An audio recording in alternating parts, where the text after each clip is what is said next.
Olá, leitores do Bahia Notícias, essa é mais uma entrevista da semana e dessa vez estamos aqui com o presidente da Fundação Gregório de Matos.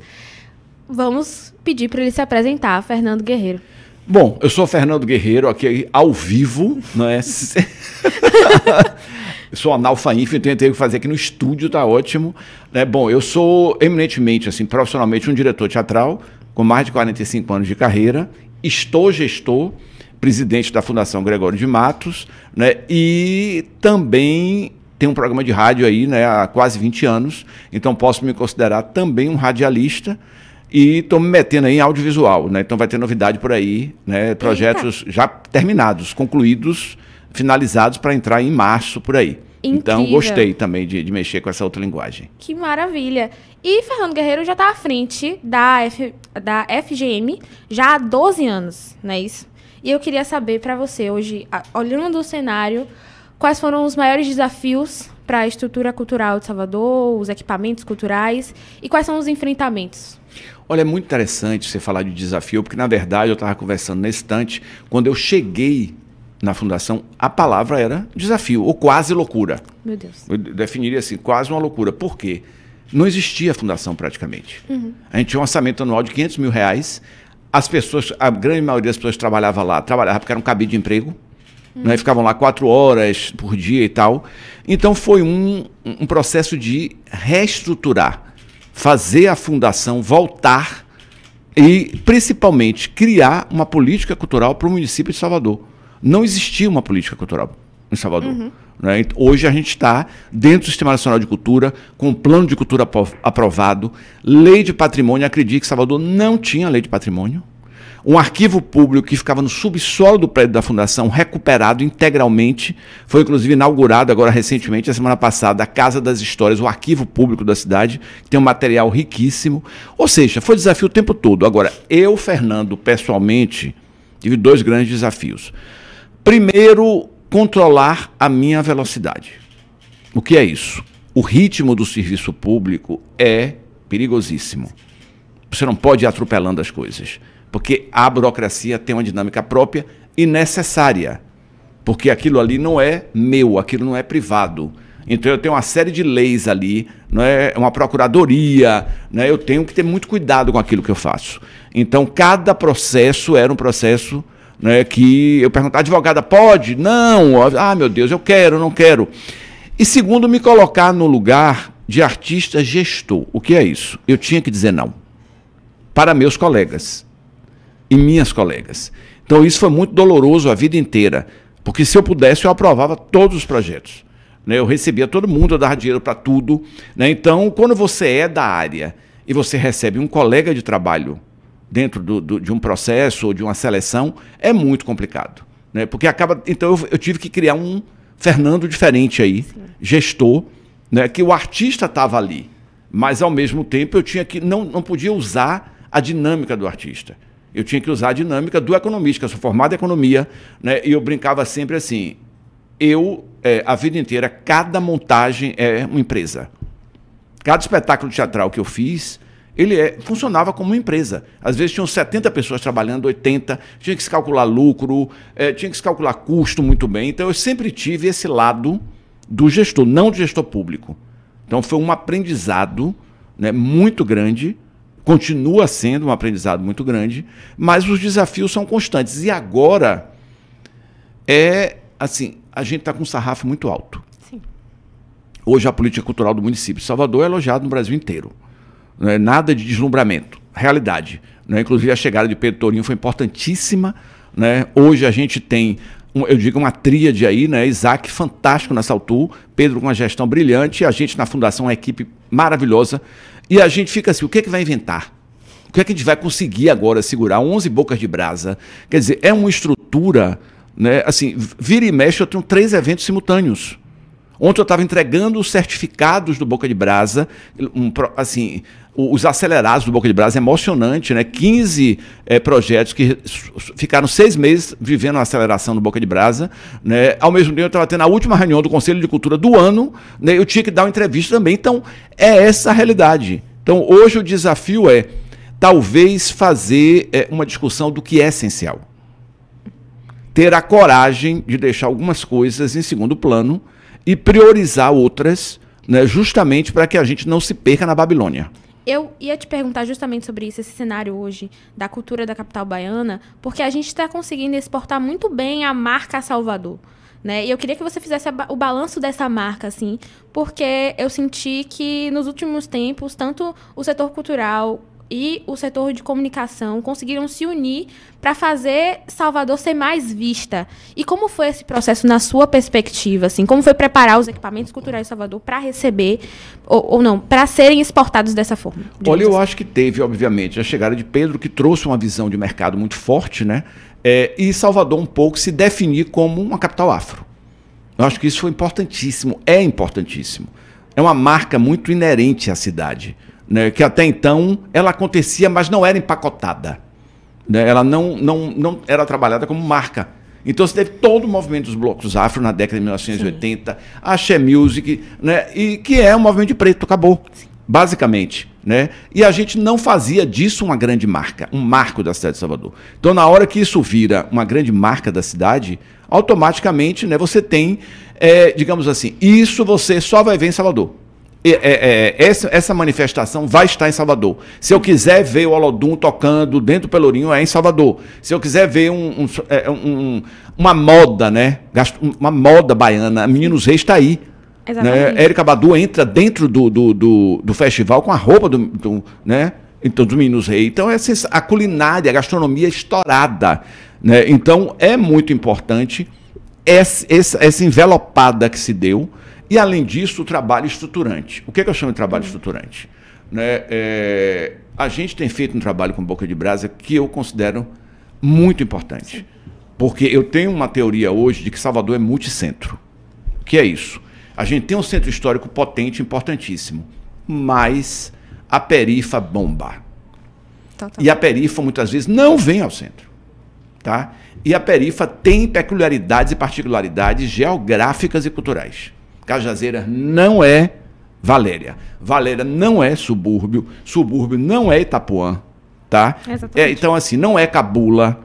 Então, quando a gente foi mergulhando, né, dentro do Boca de Brasa, nessas localidades, nessas regiões de Salvador, é impressionante. Tanto que eu mudei completamente o meu direcionamento dentro do Boca de Brasa. A gente ia com determinadas oficinas, ninguém queria. Então, a gente começou a ouvir a comunidade. O que é que vocês querem? Perceber. Uhum. Então, assim, cada comunidade tem vários influenciadores digitais potentes, né? Tem particularidade, tem grupos. Então, o que é que a gente passou a fazer? Acelerar grupos existentes e iniciativas já existentes. Juntamos com a Sendec, né, uma grande parceria aí de Mila Paz, né, que colou com a gente, Felipe hoje está lá também, e começamos esse trabalho da prospecção e da prospecção criar essa aceleração. Então, o que é que você tem? Uma explosão de identidades pela cidade. Movimentos que você faz assim, como não estava se percebendo que isso existia aqui. Né? Então, assim, um exemplo, tem um menino que ele trabalha ele só canta música de Exu. E é brilhante o trabalho dele. Né? Um trabalho de Umbanda que é um trabalho particular. Unicamente, assim, sabe? Então, você tem vários movimentos aí acontecendo e que a gente foi, né, destacando, além de um trabalho que eu considero importante relacionado a patrimônio. Uhum. Para muita gente, patrimônio é uma palavra mofada, uma palavra desconhecida. A gente está tentando cada vez mais popularizar esse patrimônio e fazer com que as pessoas entendam que patrimônio é vivo. Está aí. Então, a gente fez o registro do samba junino, que é um movimento importantíssimo de Salvador, que eu, Fernando, não conhecia. E você vai de maio até julho, os bairros fervendo com samba junino. Muita gente ainda acha que é samba, qualquer samba. Como é que tem samba em São João? Sim, e só tem aqui, não tem lugar nenhum. Samba junino é Salvador, não é nem Bahia, é Salvador. Então viemos com uma série de ações diretas para o samba junino, né? Todo um trabalho que a gente faz de valorização dos terreiros, da cultura dos terreiros, né? Um projeto chamado Patrimônio em que a gente faz discussões sobre patrimônio já há 7 anos e publica o resultado dessas mesas. Né? Então, tombamento da Pedra de Xangô, que eu considero o primeiro marco identitário do bairro de Cajazeiras. Sim. Que é uma coisa importante. Cajazeiras é um bairro muito novo. Não tem marco identitário. É o campo da Pronaica. Você lembra de Cajazeiras, o campo da Pronaica. Hoje você tem a Pedra de Xangô, o Parque Pedra de Xangô. Né? A gente está criando um projeto Rua, que a gente vai criar um caminho só de obras de arte ali. né, que deve acontecer agora em 25. O Boca de Brasa de Cajazeiras, que hoje eu considero um case, porque lota em todas as apresentações. Né? Então, assim, e eu sugeri que se dê nome às ruas de casa, Rua E, Rua L, Rua não sei o quê, bota nome dos moradores importantes do bairro. Pronto. Você começa a criar uma história naquele lugar. Aquele lugar não brotou do nada. Tá? Não. Aí você vai para o subúrbio já é outra realidade. Aí você tem um acervo da Laje no subúrbio, né, que é um trabalho excepcional de Eduardo, né, que é uma galeria brilhante. Eu agora fiz uma junção do acervo da Laje com um grupo de artistas de Salvador, do mainstream, consagrados. Estão encantados mutuamente, né, porque é um trabalho incrível que ele faz com a arte suburbana. Sim. Então, são esses casamentos e essa riqueza, desde que eu comecei na Fundação, que eu dizia, a política cultural tem que mergulhar na cidade como um todo. Tem que sair só da região central. E aí fui expandindo, né, e a gente vai descobrindo essa Salvador multicentrada. E aí eu queria te perguntar agora, já que a gente citou essa questão da marca Salvador, como é que você, uma pessoa muito conhecedora de cultura, não só aqui, mas no Brasil também, classificaria a nossa capital entre outras do Brasil, assim? Não um ranking, mas como é que você acha que ela se comporta em comparação a algumas outras? Eu acho que Salvador voltou à moda. Ponto. Tá? Eu acho que Salvador vive períodos cíclicos e que ela estoura. Cinema Novo, Tropicália, né? Teve um grande boom do teatro no final da década de 80, né? 1980, Catedráticos, Opaió, Bofetada, Cafajestes e tal. Então, nesse momento, eu acho que Salvador voltou a ser uma cidade que interessa ao mundo. Não só ao Brasil, ao mundo. E aí a gente tem as perspectivas de ter, agora foi assinado o termo de desapropriação, a gente vai ter um estúdio de cinema em Salvador, de audiovisual, melhor dizendo. Que isso é um marco, né, importantíssimo para a cidade de Salvador. Vai atrair produções do Brasil inteiro dentro do projeto Salcine, que começou na Fundação, né, hoje é um projeto da Secretaria de Cultura e Turismo, ganhou muita robustez também com Pedro, né, e hoje a gente quer transformar Salvador num grande polo de audiovisual. E a música já está estabelecida, né? Eu acho que a gente tem hoje um movimento forte. E aí, no final, agora, em novembro, eu lancei um grande projeto para as artes cênicas. Por quê? Porque os meus pares se queixavam de abandono. Sim. E com razão. Então, Salvador estava investindo nas artes visuais, está investindo no cinema, está investindo na música. E cadê o teatro e a dança? E aí a gente começou agora a desenvolver um projeto grande, voltado principalmente para o teatro profissional. Porque a gente precisa recuperar a fase Torturado. Porque, assim, Torturado hoje é um sucesso nacional. Tá? E Torturado mostra que a gente tem, aqui é impecável, atores maravilhosos, diretores. E o teatro perdeu o fio. Então, agora, a ideia é justamente a gente tanto homenagear os grandes mestres, como eu criei um edital específico, que é um chamamento para projetos de até 250 mil, né, que a gente tenta aí dar um gás, né, para que o teatro recupere um protagonismo na cidade que foi lentamente perdido e que eu acho importante que ele volte, né, a ser um grande centro irradiador aí do movimento cultural. E eu ia te perguntar justamente sobre isso, porque muito se fala que, como você mesmo disse, Salvador está estabelecida com relação à música, ao visual, e às vezes não só o teatro, mas também a dança acabam passando despercebidas, digamos assim. Eu queria saber qual é o caminho para a gente colocar essas duas artes que acabam ficando escanteadas de certa forma no radar, não só de patrocínios, não só da venda, mas também do público, que as pessoas voltem a olhar para esse tipo de arte. Eu digo sempre assim, se você não está sendo comentado na rede social, seu produto não existe. Tá? Hoje é essa a realidade. O Ibope de hoje é a rede social. E eu acho que assim, eu tenho provocado muito, inclusive a gente vem aí também no ano que vem, provavelmente, com um grande projeto de discussão da estética teatral. Né? Que é assim, o que os diretores e grupos estão produzindo interessa, ponto. Então, de um lado, eu acho importante ter o patrocínio. Do outro lado, sim. Está patrocinando o quê? Isso vai dar impacto? Isso vai interessar o público? Sim. Porque, entenda, não tem comédia, não tem drama, não é essa a questão. A questão é ser um produto que as pessoas queiram ver ou que cause uma grande polêmica. Tá? Até a metade odeia, entendeu? É muito. Eu na minha carreira, assim, tem um detalhe interessante, né? Que eu sempre fui um marqueteiro no meu trabalho de diretor teatral. Desde o começo. porque isso era inerente. Então eu me lembro que eu montei em 1982, se não me engano, 84, uma peça chamada O Balcão, que se passava num bordel. Onde é que eu coloquei essa peça? Na igreja do Salar do União. Então a minha manchete era: guerreiro transforma a igreja num bordel. Eu lotava de sair gente pelo ladrão. Pronto. Aí depois eu fiz Boca de Ouro dentro de um trem. Então as pessoas enlouquecidas, como é a peça dentro de um trem? Sim. Então todo mundo ia ver a peça nesse trem. Tá? Então eu acho que você, quando eu montei Vixe Maria, Deus Diabo na Bahia, mexia com dogmas. Sim. Né? Então as pessoas discutiam, debatiam, aí evangélico não gostava, católico não gostava, outro defendia. Então o teatro tem que ser uma coisa viva, que desperte a polêmica. Sim. Tá? Que desperte a discussão. Como o Bando Teatro Olodum, no momento que ele fez o Opaió, foi um choque. Por quê? O Pelourinho estava ali. E na hora que você reflete a sua realidade, né, eu brinco sempre: cadê o musical de hip hop? Cadê o musical desse movimento que está acontecendo? Né? Olha, gente, batalha. Tem batalhas hoje que acontecem nos bairros que a gente faz no Gregório de Matos. Outro dia eu entrei lá, eu dizia assim: o que é isso? Porque você ainda tem que ficar se virando para pegar. Né? Assim, então, Erivan, que é um cara fantástico, Erivan, ele levou para lá uma galera que eu não entendi. Foi um dia inteiro de gente dançando, lotado, gritando. Eu dizia: gente, o que é isso? Cadê isso no palco? Cadê esse grande musical? Você entende? Então, eu acho que precisa captar de novo a cidade.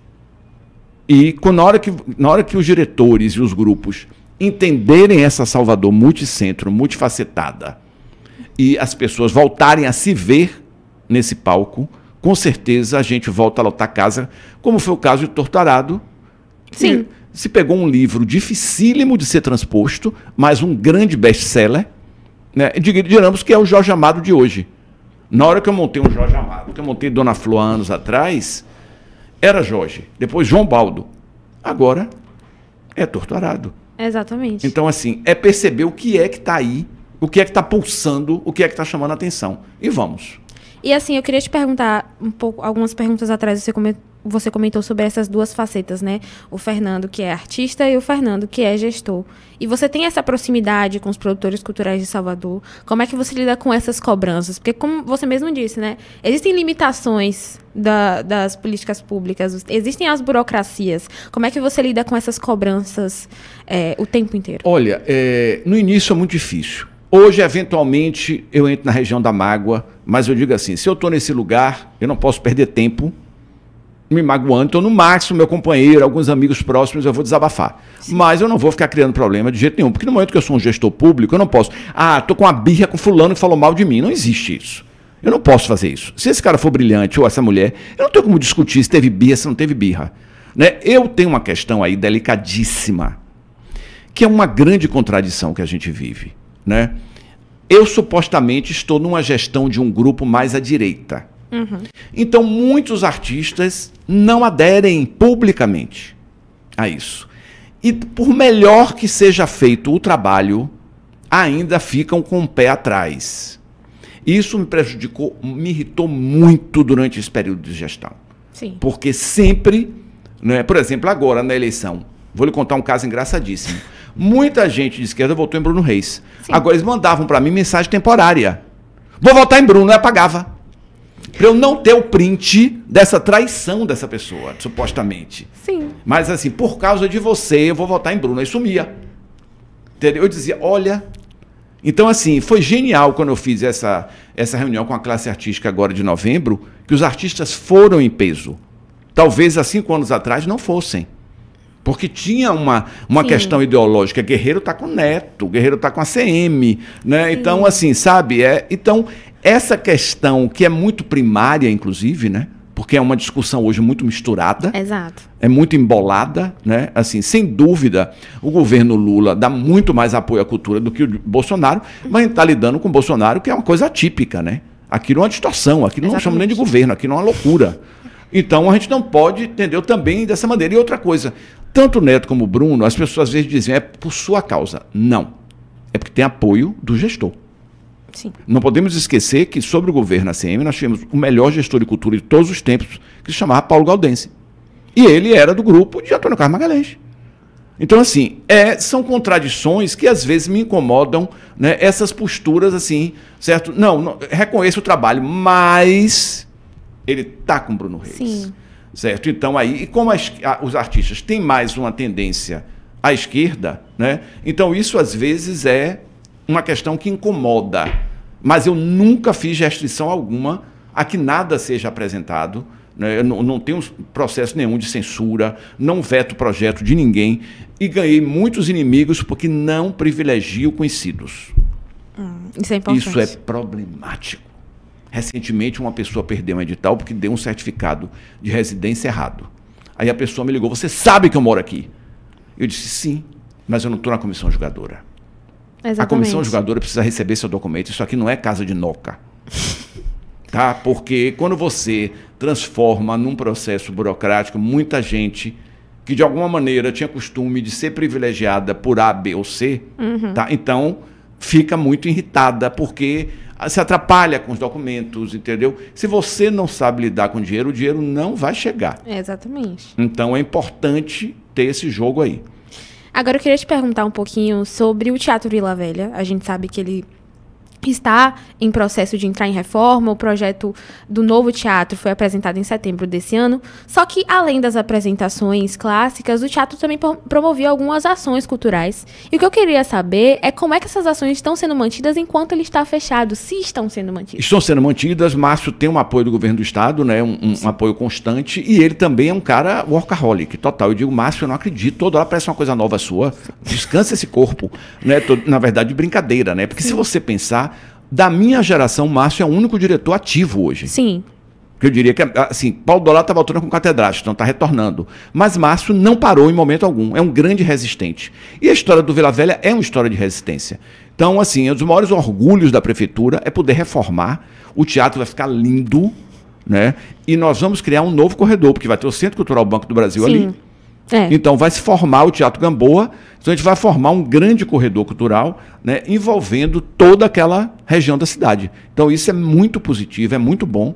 E assim, é um orgulho eu que comecei a ver teatro aos 13 anos no Vila Velha. Então eu tenho uma memória afetiva no Vila Velha muito grande. Eu sou meio cria de João Augusto e de Eduardo Cabuz, que por incrível que pareça está inaugurando um teatro novo aos 90 e poucos anos. Na frente do Hotel da Bahia. Cabuz está fazendo um teatro, é uma pessoa que também não para. Né? Então é importante, eu acho que a gente começa a caminhar cada vez mais para uma fase muito boa. Estou vendo tudo cheio, estou vendo as pessoas na rua, estou vendo evento para todo lado, às vezes eu me queixo, meu Deus, quanta coisa. Melhor, está todo mundo trabalhando, né? Está todo mundo rendendo, a área de audiovisual está estourada, então os atores não param de fazer, emendam uma série na outra. Né? Então eu só posso ficar feliz que eu acho que a cultura voltou e não podemos mais interromper isso. Não podemos mais viver uma fase Bolsonaro de maneira nenhuma. Porque aquilo foi uma tragédia. Né? Aquilo foi um horror, aquele pavor que aquelas pessoas tinham com a cultura. Né? Não pode mais acontecer. E assim, eu queria te perguntar, porque mais de uma vez você comentou sobre um sonho seu de ter um teatro municipal de Salvador. Eu provoco o prefeito à torta e à direita, ele ainda não me deu trela. Tá? Mas eu vou continuar futucando. Né, porque eu acho que Salvador precisa ter esse teatro, o lugar existe. Para você, simbolicamente, qual é a importância disso? Eu acho que primeiro, além de um sonho, é necessário. Salvador hoje tem espetáculos que não conseguem vir para cá, porque não tem teatro. Sim. Mesmo com o TCA voltando, para mim existe uma coisa chamada demanda e oferta. Eu sou economista. Salvador hoje tem oferta suficiente para preencher uma pauta de um teatro municipal o ano inteiro. Então ele vai gerar lucro, ele vai ser importante e ele é um equipamento necessário. Então eu vou continuar, porque eu sou persistente. Eu nunca esqueço de várias coisas assim, casos que eu tenho da gestão, causos, né? Neto não queria a Casa do Carnaval, ele dizia que ia ficar parecido com o Museu da Música. E eu dizia, Neto, é diferente, carnaval específico, tal. Tanto fui que criou-se a Casa do Carnaval. Inclusive, tem uma defesa de alguma coisa para a Casa do Carnaval que ainda não aconteceu. Virar o centro de estudos do Carnaval. Gente, nós fazemos uma festa, que é a maior festa do planeta, que tem uma engenharia própria. Sim. Isaac seria o diretor dessa escola, né, com Merina. Ou seja, precisa se vender esse case para o resto do mundo. A gente precisa trazer as pessoas para estudar nesse carnaval. E lá é o lugar ideal. Não virar só um ponto de turismo. Como também eu falo da possibilidade desse teatro, né, de virar um grande centro produtor. Porque, para mim, o conceito de teatro hoje não é só exibição. Exato. Eu não vou virar um pauteiro. Eu não quero um teatro para virar um pauteiro. Eu quero um teatro para produzir coisas, para direcionar, né, para abrigar grandes discussões, para abrigar grandes projetos, né, para virar um grande centro de referência de cursos, debates. Sim. Então, isso, para mim, é um conceito de teatro municipal. Isso é muito importante, assim, e eu acho que desmistifica uma coisa que muita gente fala, que é que o baiano não gosta de teatro, o baiano não gosta de cinema, o baiano não consome esse tipo de coisa, que a gente é só música. E que não é bem assim. Olha, a gente tem uma parte de uma elite que já está deixando de ser tão idiotizada, que vira assim, guerreiro. Eu tive em São Paulo, vi peças maravilhosas, aqui não tem nada. Exatamente. Isso é uma postura completamente colonial, fora de tom, entendeu? Absurda, de uma galera que não vive a cidade. Tá? Assim, se você pensar, claro que o público adora o teatro. Sim. Claro. Você bota qualquer espetáculo que fala a linguagem deles, está lotado. Entendeu? Então esse público vai. As pessoas dizem, no Pelourinho o baiano não vai. Quem disse? Vai, tá lotado. Hoje em dia vai muito. Vai muito, entendeu? Então os ensaios estão entupidos. Quem vai ver o Olodum vazio de onde? Exatamente. Bote o baiano lá, quebra tudo. Então não tem essa conversa totalmente fora de esquadro, né? E ainda tem o fenômeno do stand-up, que não pode se virar a cara para ele, porque ele é impressionante, o número de talentos. Eu agora no seriado, Matheus Boente fez uma participação como ator maravilhosa. E eu tenho um grupo de stand-upistas de Cajazeiras, que já tem gente em São Paulo, já tem gente roteirizando filmes, que surgiram no Boca de Brasa. Tá vendo? E com um humor político. Então, do que é que eles faziam piada, entre aspas? Da violência, do dia a dia, do ônibus lotado, da falta de oportunidades. Então, quando eu vi os stand-ups de Cajazeiras, eu tomei um choque de realidade. Eles não estão, porque hoje você pode falar de um humor politicamente correto, né, e de um humor que só defende preconceito e barbaridade. Sim. Infelizmente existe. Tá? Então tem aquela pessoa que faz a piada em cima, reforça tudo que há de pior, de preconceito, de tudo. E você tem um humor libertário que questiona. Paulo Vieira derrubou aquele prêmio todo de Luciano Huck. Foi a melhor coisa que aconteceu naquele prêmio. Porque ele, de Braga Neto, ele acabou com tudo ali. E é uma postura que o humor precisa ter. Sim. O humor é para ser corrosivo, não é para assinar embaixo do sistema. Exatamente. Quando a gente fez a bofetada, era um impacto, aquelas figuras bizarras. Hoje, claro que diluiu. Mas na época, aquilo ali era um discroquete, né? Eu digo que o pai, a mãe e o avô da bofetada são os discroquetes, né? Que gerou Ney Matogrosso. Então, essas micro-revoluções que vão acontecendo, que é importante a gente estar ligado, né, para estar colado e estar fazendo esses impactos, gerando a arte que não impacta para mim, né, como a comédia, como o stand-up, não tem graça. Eu tenho que ir para o teatro e me assustar. Exatamente. Dizer, meu Deus, o que é isso? Como é que essa pessoa teve coragem? Eu fui ver Cabaré da Raça. Agora, para mim, Fernando perdeu muito impacto. Eu gosto ainda. É muito, mas assim, não é que não goste. Sim. Eu acho que o cabaré, na época, teve uma função política. Hoje, ela é educativa. Exato. Mas a ruptura de 30 anos atrás, quando eu imagino que aquilo foi colocado no palco há 30 anos atrás, era muita coragem. Com certeza. Assim como a Paió, né, quando você pensar da origem do Paió, aquilo foi uma ruptura total. Né? Como a bofetada deu uma marca para o humor baiano. Né, que é uma marca dessa coisa da ruptura. O humor baiano é exagerado, o baiano fala alto, o baiano grita, né? E hoje está indo na internet. Né? O baiano é muito rápido, esse negócio agora de Popeye é inacreditável. A mulher canta no Jornal da Manhã, no dia seguinte La Fúria está com a música, lançando com milhões de seguidores, a mulher vira uma celebridade. Gente, é um mundo E isso é uma coisa muito específica de Salvador. É difícil ver isso fora daqui. É impressionante. E a velocidade com que é o que eu cobro do teatro. Cadê a peça Popeye? Tô brincando. Sim. Você entende? Mas assim, cadê essa velocidade de pegar, olha ali na esquina, pam, e o teatro é o mais rápido. Enxergar o emergente, né? O emergente, jogar na hora, porque você não precisa passar por processo nenhum. Chegou no palco, pam. Entendeu? Fez. Eu tenho vontade de fazer uma peça só comentando o dia a dia. Salvador já gera uma peça por dia. Exatamente. Se você pegar um jornalista alucinado que rode pela cidade e jogar num palco cada dia uma peça nova. Verdade. Que ele vai ver coisas que ele vai dizer, não é possível que isso exista aqui. Eu às vezes recebo alguns vídeos que é mentira. Não aconteceu. Entendeu? E é realidade.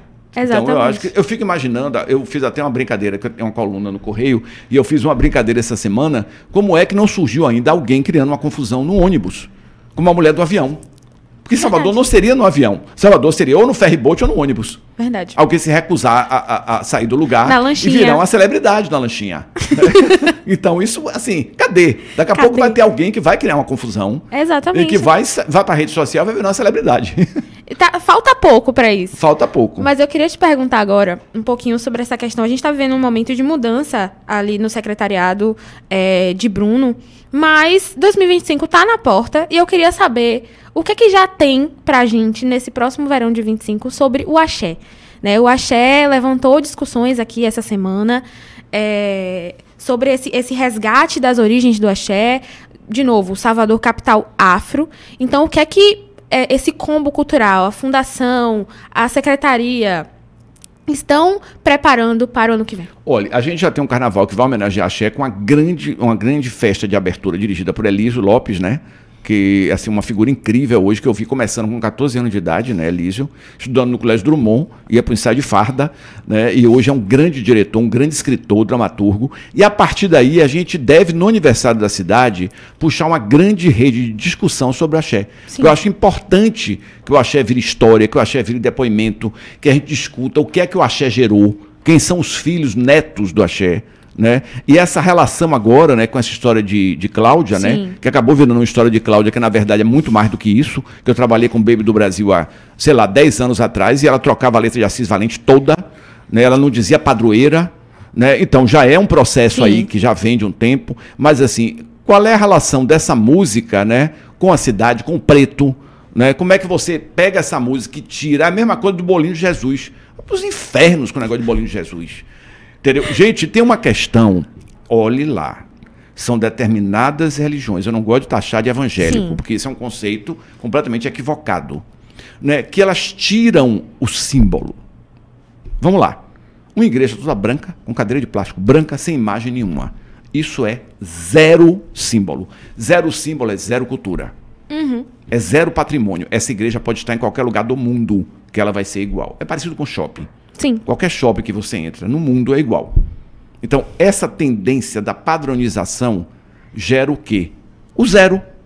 Alguém vem em Salvador para ver uma igreja dessa? Não. Então, Salvador começar a eliminar, né, como troca de palavras e música, né, vai virar o quê? Nada. Salvador deixa de ser a cidade que é.